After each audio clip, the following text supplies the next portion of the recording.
Ndabatumiye mwese muri iyi nkuru idasanzwe itugezeho muri kano kanya hano kuri Iris TV ndetse na Iris News. Amakuru atugeraho ni amakuru y'ibyishimo, navuga ku mpande zombi, yaba ku ruhande rwa Congo ndetse no ku ruhande rw'u Rwanda. Idoha muri Qatar hateraniye Bwana Antoine Felix Tshisekedi Tshilombo ahuye mu buryo budasubirwa nk'uko byemejwe n'igihugu cya Qatar.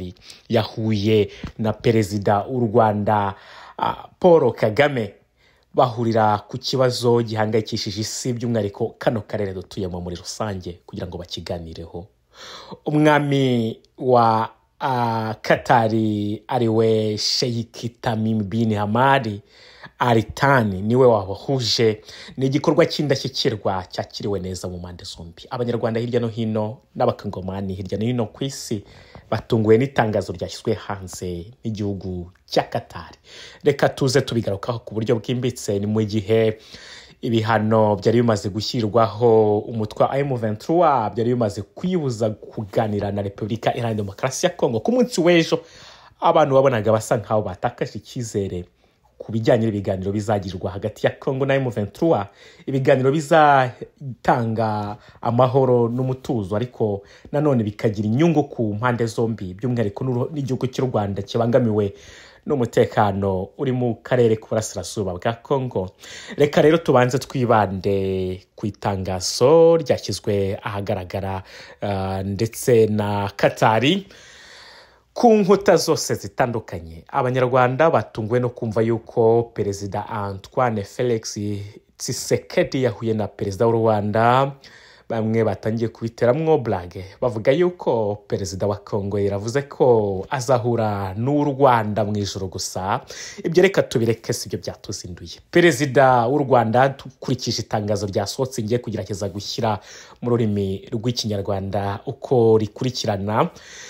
Qatar iragira ati bitewe no gushyira imbaraga mu bihe biri kubera mu burasirazuba bwa Kongo, Repubulika ya Kongo ndetse na state y'u Rwanda, barakomeje bagira ati na state of Qatar, igihugu cya Qatar cyabashije guhostinga cyangwa se kwakira inama idoha kuri uyu wa kabiri ku itariki ya 18 2025. Ni inama yatendinzwa cyangwa se yitabiriwe na Highness cyangwa nyiricyubahiro umwami Sheikh Tamim bin Hamad Al Thani Emir, ndetse ikaba yakiriye perezida w'u Rwanda Paul Kagame ndetse n'uwa Repubulika Iharanira Demokarasi ya Kongo ariwe perezida Felix Antoine Tshisekedi Tshilombo. Nk'uko bikomeza kugaragazwa n'iri tangazo, rikomeza rigira riti abakuriye zino guverinoma zombi bahawe ikaze mu gukomeza kutsindagira cyangwa se mu byavuzwe i Rwanda ndetse na Nairobi. Nairobi ni process ya Nairobi ndetse na Rwanda mwese muzi, mu biganiro byagiye bibaho mu buryo bwo guhuza ibihugu byombi, nicyo bagarutseho. Ndetse kandi nk'uko bakomeza babivuga, baragira bati bagende kandi barebye no kuri joint cyangwa se ihura ryabayeho hagati ya EAC ndetse na SADC mu nama yabereye i Dar es Salaam mu gihugu cya Tanzania, yakiriwe na perezida wa Tanzania, ariko by'umwihariko yari inama yari yatumijwe na perezida wa Kenya ari nawe kandi uhagarariye EAC. Hanyuma rero iyi joint yagarutsweho yabereye Dar es Salaam, banavuga yuko kandi mu byemejwe ku mpande zombi ndetse bari mu byo guhagarika intambara byavuzwe muri izi nama zombi.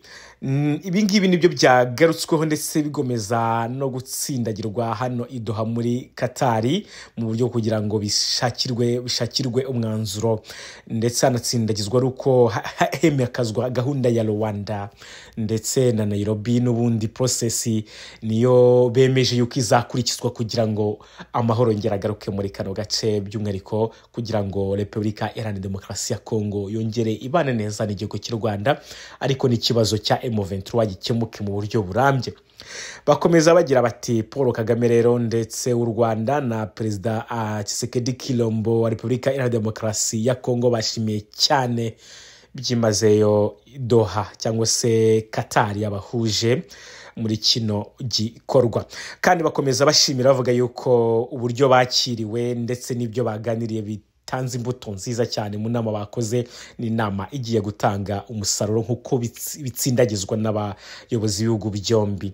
Emir wa Qatar rero ndetse nawe yashimiye ndetse by'imyazeyo ibihugu byombi, ndetse avuga yuko icyizere bamuhaye ndetse na confidence uburyo na confidence bubatse hagati yombi ari byo bizatuma Kongo ejo hazaza izagira amahoro mu buryo bw'ibiganiro nk'uko bizakurikizwa nk'ubu byanatangiwe nk'uko twabivuze haruguru. Ni inkuru navuga yuko yakiriwe neza mu matwi ya benshi mu bakomeje gutanga ubutumwa bw'uko batunguwe na kuno guhura kwa bano bayobozi bombi, ariko nanone bikemezwa yuko cyari ikintu gikwiye kuko Afrika igeze igihe cyo kugira ngo yicare yikemurire ibibazo byayo hatajemo inyungu z'abanyaburayi, hatajemo uruhare rw'abanyaburayi kuko nabo bafite ibihugu byabo n'amareyiniyo yabo bahuriramo. Afrika kuba yaterana ikemeza imyanzuro ikaza kurengwaho n'abanyaburayi ni ibintu bitagaragara neza. Igihe kirageze ngo Repubulika Iharanira Demokarasi ya Kongo ndetse n'iy'u Rwanda byicare hanyuma bikemura ikibazo kiri mu burasirazuba bwa Kongo, kandi birashoboka.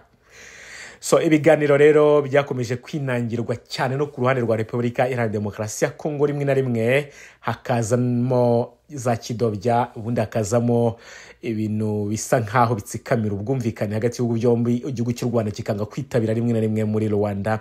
Uyu munsi Qatar yabikoze. Si ubwa mbere rero Qatar igira uruhare mu bibazo birimo u Rwanda mu guhuza n'abarurwanya. Muribuka yuko no kugira ngo mu minsi yashize Rusesabagina abashe kuba yasubira muri Leta Zunze Ubumwe za Amerika byagizwe mu ruhare rukomeye na Qatar. Qatar ifite umubano mwiza cyane n'igihugu cy'u Rwanda, bafitanye n'imishinga itandukanye irimo n'ikibuga cy'indege cya Bugesera ndetse n'indi mishinga mu bufatanye na Rwanda n'ibindi. Yagize uruhare ndetse yafashe iya mbere kugira ngo kino kibazo gikemuke mu mahoro.